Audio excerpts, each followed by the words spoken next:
주님의 은총과 평강이 오늘 예배드리는 모든 분들 가운데 함께 하시기를 간절히 축원합니다. 어제부터 갑자기 기온이 뚝 떨어졌습니다.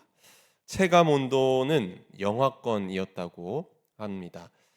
그리고 내일은 겨울이 시작된다고 하는 입동입니다. 이제 제법 초겨울 느낌도 들고 길거리에 가보면 나무에 그 나뭇잎들이 다 떨어지는 우수수 떨어지는 것들을 보게 되는데 그 떨어지는 낙엽을 보면서 인생이 참 쓸쓸하다, 세월이 야속해라고 느끼실 수도 있겠지만 그럼에도 그럴수록 하나님이 우리에게 허락하신 것을 기억하고 또 하나님이 우리에게 허락하신 것을 더 많이 누리고 느끼고 또 체험하며 사는 저와 여러분이 되었으면 좋겠습니다.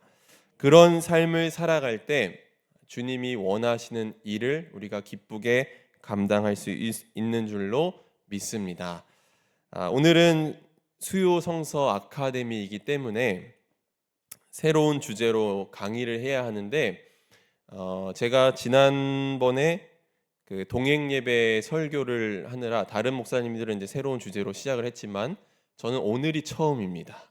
그래서 올해 저에게 남은 시간이 오늘하고 이제 다음 달밖에 없어 두 번밖에 없어서 저는 새로운 주제를 시작하지 않고 말씀을 전해야겠다라고 그렇게 마음을 정했습니다. 대신에 요즘 저희가 새벽에 복음서를 읽기 시작했기 때문에 예수님에 대해서 특별히 주님이 원하시는 것이 무엇인지 대해서 오늘과 다음 시간에 함께 말씀을 나누고자 합니다. 제가 목회를 시작한 지는 얼마 지나지 않았지만 저에게 목회적 고민이 하나 있다고 한다면 이런 것입니다. 우리가 예수를 믿는다고 고백하고 또 우리가 정말 예수를 믿고 산다고 말은 하는데 왜 우리의 그 고백에 따른 삶의 열매들은 이렇게 나타나지 않을까라는 게 바로 저의 목회적인 고민입니다. 우리가 예수를 믿는다고 고백은 하는데 그 고백에 따른 열매가 없다는 게 저의 고민입니다. 우리가 매주 예배도 드리고 성경도 묵상하고 기도도 하는데 왜 우린 늘 자기중심적이고 교만하고 위선자처럼 행동할 때가 많을까요? 이것은 저의 이야기이기도 하고 또 우리의 이야기이기도 합니다. 한국교회가 세상의 추문거리가 된 지는 꽤 오래됐습니다. 교회가 빛과 소금의 역할을 감당하는 게 아니라 이제는 사고라도 안 치면 다행입니다. 믿는 이들의 삶의 열매가 풍족했다면 아마도 이런 생각은 하지 않았을 것입니다. 안타까운 이야기지만 교회는 세상에서 점점 입지를 잃어가고 있습니다. 사회학자이자 신학자인 한완상 교수는 그의 책 예수 없는 예수교회에서 한국교회 위기의 이유를 이렇게 지적합니다. 교세의 양적 팽창과 대외적 선교열을 그토록 자랑하는 한국교회와 교인의 삶 속에서 나사렛 예수, 갈릴리의 예수를 만날 수가 없다는 것, 이것이 바로 위기라 하겠습니다. 그분의 채취, 그분의 숨결, 그분의 꿈, 그분의 정열, 그분의 의분, 그분의 다정한 모습을 교회 안에서 찾기 힘듭니다. 결국 하나님을 믿는 이들의 삶 속에서 예수를 찾아볼 수가 없다는 것입니다. 교회 안에서 예수를 만날 수 없고 믿는 이들의 삶 속에서 예수가 보이지 않기 때문에 교회는 무너지고 있다는 것입니다. 교회를 일으켜 세우고 아름다운 삶의 열매를 맺기 위해서 우리가 해야 할 일은 무엇일까요? 저는 그것이 예수 정신의 회복이라고 생각합니다. 억울한 이들의 고통을 함께 나누시고 그들에게 사랑과 공의의 새 질서를 몸소 보여주셨던 갈릴리의 예수, 오늘 우리의 삶 속에 그 예수님이 진정으로 살아계신지 돌아보길 원합니다. 하나님 나라를 선포하시고 병든 자를 고치셨던 이 예수님의 사역이 당시 유대 사회에서 큰 인기를 몰고 있었습니다. 얼마나 인기가 많았는지 너무나 사람들이 몰려들어서 예수님은 그들을 피해 한적한 곳으로 다니시면서 기도하는 시간을 가져야 할 정도였습니다. 그 인기는 아마도 예수님의 치유 사역과 또 예수님의 독특한 생활 방식에 있었습니다. 예수님은 귀신 들린 사람을 고치기도 하시고 또 중풍 병자들을 걷게 하기도 했고 나병 환자들을 깨끗하게 하시기도 하셨습니다. 또한 당시 유대 사회에서 죄인으로 규정된 세리와 율법에 의해 정죄된 자들 그리고 사회적 약자들과 거리낌 없는 관계를 맺고 지내셨습니다. 이런 예수님의 모습은 선택받은 백성이라는 그 자부심을 갖고 살던 바리새인들과 서기관 그리고 율법 학자들의 눈에 가시가 되어 갔습니다. 그러던 중 마침내 한 사건이 일어납니다. 오늘 읽지는 않았지만 마가복음 2장을 보면 제자들이 밀밭 사이를 지나가다가 밀이삭을 자른 이야기가 나옵니다. 평소에 예수가 마음에 들지 않던 바리새인들은 그 모습을 보고는 시비를 걸어옵니다. 당시 로마 제국의 통치를 받으며 경제적 어려움으로 인해서 굶주렸던 민중들을 생각해 보면 이 제자들이 이삭을 잘라낸 것은 아마도 허기가 져서 배를 채우기 위해서였을 것입니다. 그런데 문제가 된 것은 남의 밭에 그 밀 이삭을 잘랐다는 게 아니라 안식일에 그런 행동을 했다는 것이 문제였습니다. 안식일의 노동은 엄격히 금지되어 있었기 때문입니다. 지금도 그렇지만 안식일 규정은 유대인을 구분하는 중요한 특성 중에 하나입니다. 유대인이 유대인인 까닭은 안식일을 지키기 때문이다라는 말이 있을 정도로 그들은 이 안식일을 지키는 것을 가장 중요한 일로 생각합니다. 유대인들은 금요일 해 떨어질 무렵부터 시작해서 다음 날 토요일 저녁까지를 안식일로 지킵니다. 안식이라는 히브리어는 샤바트라고 하는데 그 의미는 쉬다라는 뜻을 가지고 있습니다. 그러니까 안식일은 말 그대로 쉬는 날입니다. 안식일의 가장 오래된 기원은 창조 이야기에 있습니다. 창세기 2장 3절 말씀에 하나님이 일곱째 날을 복되게 하사 거룩하게 하셨으니 이는 하나님이 그 창조하시며 만드시던 모든 일을 마치시고 그날에 안식하셨음이니라. 하나님이 그날에 복을 주셔서 특별히 구별해 놓은 날이 바로 안식일입니다. 그런데 십계명의 제4계명을 보면 이런 계명이 있죠. 안식일을 기억하여 거룩히 지키라. 이 말씀이 있습니다. 하나님이 십계명을 주실 때 누구에게 이 십계명을 주셨습니까? 바로 히브리 사람들, 출애굽 공동체에게 주셨습니다. 출애굽한 사람들이 여러분 어떤 사람들이었습니까? 애굽이란 제국에서 가장 밑바닥 계층에 있던 사람들입니다. 그들은 늘 강제 노역에 시달렸고 자기 삶의 결정권을 단 한 번도 가지지 못한 사람들입니다. 몸이 부서질 듯 힘들고 고통스러울지라도 그래도 그들은 일해야만 했습니다. 이렇게 시달렸던 사람들이기 때문에 하나님께서는 너희가 들어가 살게 될 그 가나안 땅, 약속의 땅에서는 반드시 쉬어야 한다고 그렇게 말씀하신 것입니다. 그런데 이 계명의 속뜻을 조금 더 이해하면 너희들이 자기 삶의 결정권을 단 한 번도 못 갖고 살아왔기 때문에 약속의 땅에 들어가거든 누군가를 억압하거나 누군가를 노예로 삼아서 억울한 일을 만들지 말라는 것입니다. 하늘 아래서 누구나 공평한 삶을 살고 참된 자유를 누리며 살라는 것입니다. 그들은 안식일을 거룩히 지키며 삶의 질서를 되찾고 자신의 삶을 돌아보며 창조주 하나님을 기억했을 것입니다. 그렇기에 안식일은 사람을 위해 만들어진 것이었습니다. 그래서 시비를 걸어오는 유대인들에게 주님은 다윗이 사울을 피해 도망칠 때 시장하여 대제사장들만 먹을 수 있는 빵을 먹었던 일을 기억하며 이렇게 말씀하셨습니다.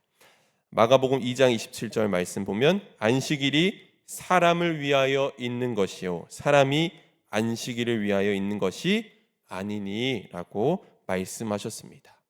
안식일이 사람을 위하여 있다는 말씀은 율법의 굴레에 매여 사는 사람들에게 적잖은 충격을 주었을 것입니다. 안식일은 사람을 위해 있는 날입니다.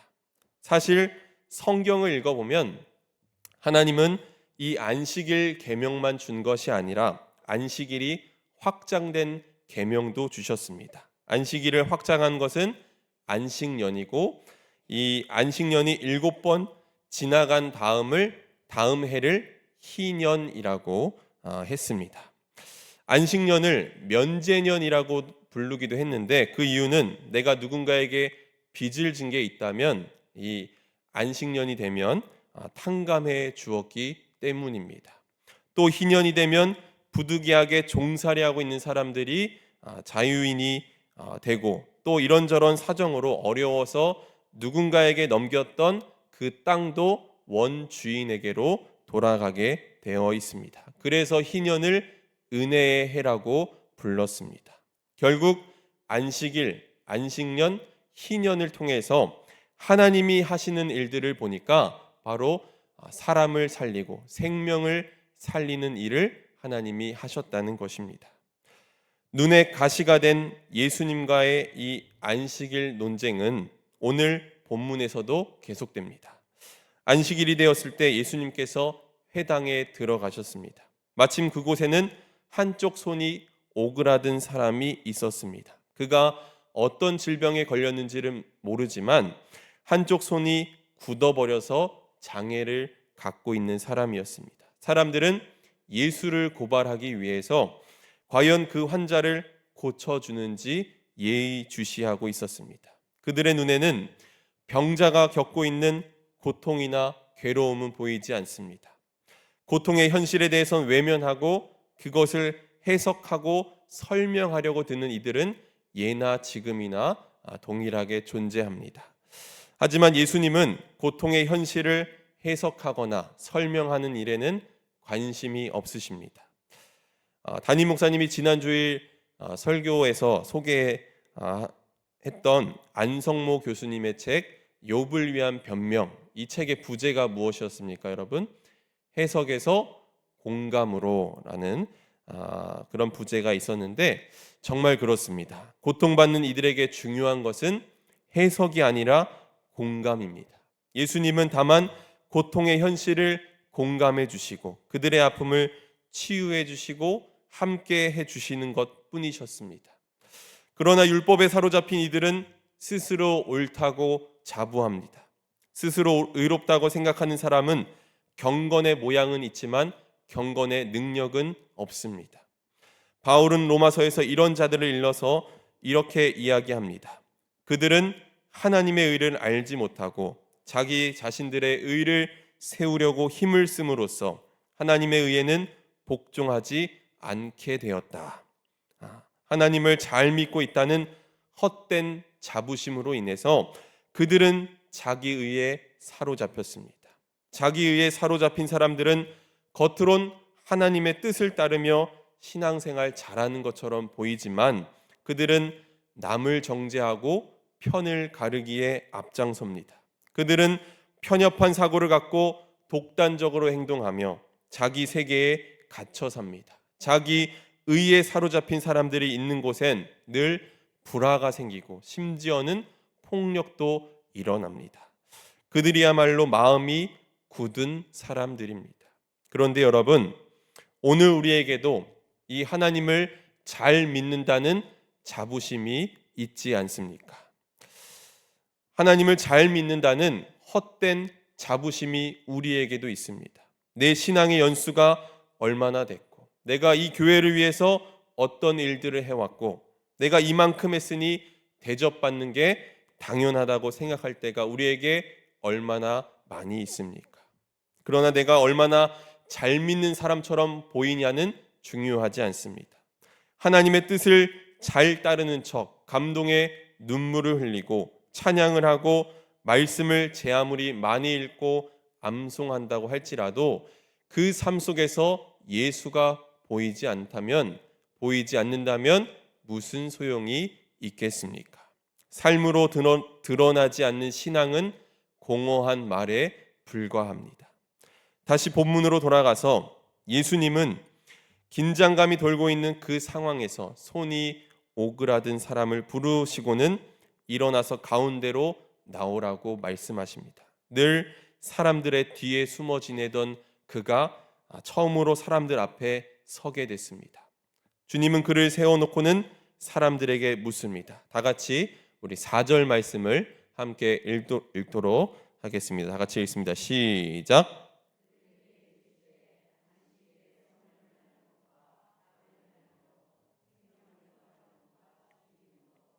어느 것이 옳으냐 하시니 그들이 잠잠하거늘. 예수님이 갑자기 뜻밖의 질문을 던지셨습니다. 사람들은 안식일 준수에 어긋나는 일이 무엇인지에 대해서 온통 관심을 쏟고 있었는데, 그런데 예수님이 허를 찌르는 질문을 하신 것입니다.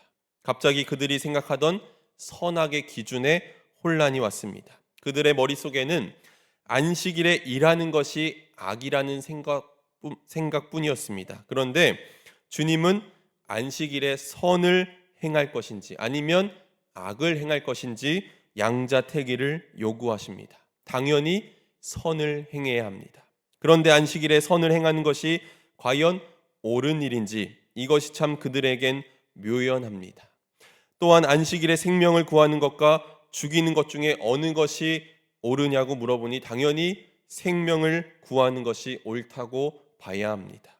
안식일에 일하는 것이 잘못된 것이라고만 생각하던 이들에게 주님의 질문은 당혹감을 안겨주었습니다. 그들은 더 이상 아무 말도 할 수 없었습니다. 주님은 노하시며 그들의 마음이 굳어진 것을 탄식하셨습니다. 주님은 그에게 손을 내밀라 하시고 그를 고쳐주셨습니다. 이 이야기를 통해서 우리는 안식일의 진정한 의미를 깨닫게 됩니다. 예수님이 보여주셨던 것처럼 생명을 살리는 일이야말로 안식일에 우리가 해야 할 일이며, 이것이 바로 하나님이 우리에게 진정으로 원하시는 일이라는 겁니다. 안식일 계명은 오늘 우리에게도 필요합니다. 우리가 사는 세상은 끊임없이 우리에게 일할 것을 요구합니다. 더 많이 가져야 하고 내가 잘 살기 위해서 누군가를 짓밟고 올라서야만 한다고 가르칩니다. 이런 세상에 살면서 사람들은 늘 행복을 유보하며 살아갑니다. 이런 세상에 살다 보니 우리는 생명을 살리는 일보다 나의 만족과 유익을 위해 살아갈 때가 참 많이 있습니다. 그러나 하나님은 우리에게 안식일을 거룩하게 지키라고 명령하십니다. 하나님께서 안식일을 주신 것은 세상에서 피폐해진 우리의 영혼을 회복하고 지금 죽어가는 생명을 살리기 위함임을 여러분 기억하시기 바랍니다. 오늘 우리가 하나님을 믿는다고 고백하고 있는데 과연 우리가 하나님을 잘 믿고 있는지, 내 마음이 굳어져 있는 것은 아닌지 한번 돌아봐야 합니다. 오늘의 한국교회가 개혁의 대상이 된 지는 꽤 오랜 시간이 지났지만 여전히 과거를 찾아서 퇴보하는 일이 지속되고 있습니다. 그것은 교회가 예수의 정신을 잊어버리고 세상의 방식과 논리에 사로잡혀 있기 때문입니다. 잘 믿고 있다는 자부심, 그리고 자기 의에 사로잡힌 이들로 인해서 신앙이 무거운 짐으로 변해가고 있습니다. 이것이 가슴 아픈 현실입니다. 오늘 우리가 하나님을 제대로 믿는다고 한다면 하나님이 깊이 관심을 가지고 있는 일에 우리가 관심을 갖지 않으면 안 됩니다. 예수님은 자기 의에 빠져 있는 사람이 아니라 늘 사회에서 억눌려 있는 사람, 지금 고통받는 사람들에게 관심이 많으셨습니다. 예수님은 누군가의 도움 없이도 잘 사는 사람들에게 관심이 없으신가 보다라고 오해해서는 안 됩니다. 주님은 모든 이들이 참 평화의 삶을 살기를 원하십니다. 다만 누군가의 도움 없이는 살 수 없는 이들에게 우선적 관심을 보이셨고 바로 오늘 우리에게도 그것을 요구하고 계시는 것입니다. 오늘 우리는 너무도 자기 중심적이고 이기적인 신앙생활을 할 때가 많이 있습니다. 멸시천대 십자가는 제가 지고 가오리다가 아니라 멸시천대 십자가는 주님께만 맡기고 영광과 존귀는 내가 누리려고 하다 보니까 한국 교회가 이 모양 이 꼴이 되었습니다. 믿습니다 라고 강력하게 고백하지만 그 고백에 따른 삶의 열매들은 보이지 않습니다. 주님은 온몸을 던져서 하나님과 사람 사이를 화목하게 하셨지만 우리는 부름을 받았음에도 시간이 부족하고 돈이 부족하고 사람이 없어서 아무것도 하지 못한다고 변명합니다. 이웃을 사랑하라는 주님의 계명을 그 누구보다 잘 알지만 우리는 아파하는 이웃을 향해서 한 발짝도 움직이지 못합니다. 하지만 하나님의 은혜가 충만한 이들은 절대로 자기 중심적으로 살 수 없습니다. 오히려 타자 중심으로 살아갑니다. 이것이 예수 정신입니다. 예수 정신은 곧 십자가 정신입니다. 십자가는 너를 살리기 위해서 나를 희생하는 것입니다. 가장 낮은 자리에 서서 연약한 이들의 힘이 되어주고 불의에 항거하고 또 마음 아픈 이들의 눈물을 닦아주고 지금 외로운 이들에게 힘이 되어주는 것이야말로 십자가 정신입니다. 바울 사도는 예수 십자가의 능력을 알기에 이렇게 고백합니다. 고린도전서 2장 2절 말씀 함께 읽습니다. 시작. 내가 너희 중에서 예수 그리스도와 그가 십자가에 못 박히신 것 외에는 아무것도 알지 아니하기로 작정하였음이라. 아멘. 네, 굉장히 강력한 고백입니다. 바울에게 있어서 십자가는 그의 삶의 중심이고 생명 그 자체입니다. 그가 존재하는 이유입니다. 십자가 외에는 아무것도 아닙니다. 이 고백이 우리의 고백이 되어야 하는 줄로 믿습니다. 따라해 보시기 바랍니다.